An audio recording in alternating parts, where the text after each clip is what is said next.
আসসালামু আলাইকুম ভিউয়ার্স, আজকে তৈরি করে দেখাবো এয়ার ফ্রায়ারে খুব সহজভাবে পুডিং তৈরি। যাদের বাসায় এয়ার ফ্রায়ার আছে তারা অবশ্যই খুব সহজে বাচ্চার খেতে ইচ্ছা করছে বাচ্চাকে দিবেন, একদম খুব সহজে আপনারা এয়ার ফ্রায়ারের মধ্যে পুডিংটা তৈরি করে ফেলতে পারবেন অল্প সময়ে। তো চলুন কিভাবে তৈরি করব দেখাই। তো এখানে আমি 5টি ডিম নিয়ে নিয়েছি, দেখুন 5টি ডিম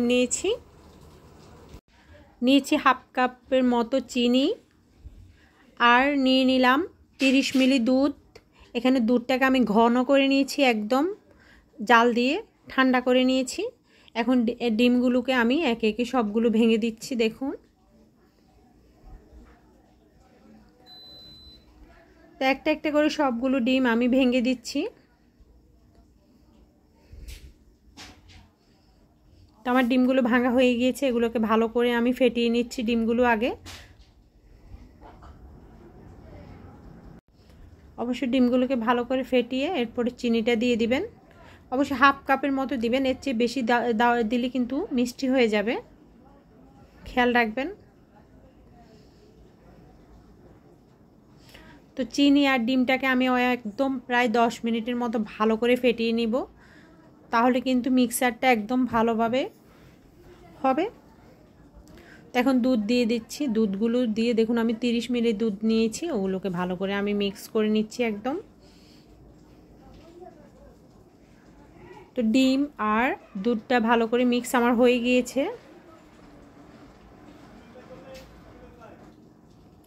এখন আমি এখানে দিয়ে দিব ভ্যানিলা এসেন্স। ভ্যানিলা এসেন্স দিব আমি হাফ চামচের চেয়ে কম।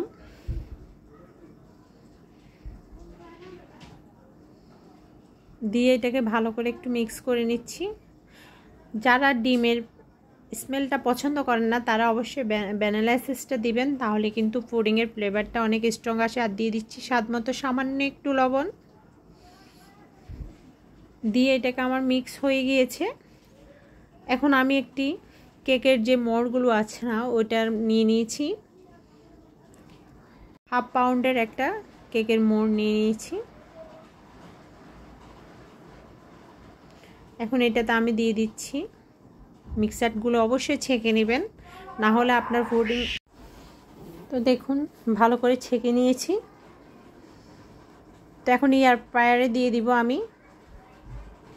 এয়ার ফ্রায়ার বক্সটাতে বসিয়ে এখন আমি এয়ার ফ্রায়ারে দিয়ে দিচ্ছি। এটা কিন্তু খুবই সোজা, ওভেন থেকেও কিন্তু আপনার এয়ার ফ্রায়ারে বাতাসের মাধ্যমেই কিন্তু এটা খুব সহজে হয়ে যায়। অল্প সময়ে কিন্তু আপনি 20 মিনিটের মধ্যেই এটা একদম পারফেক্টলি হয়ে যাবে।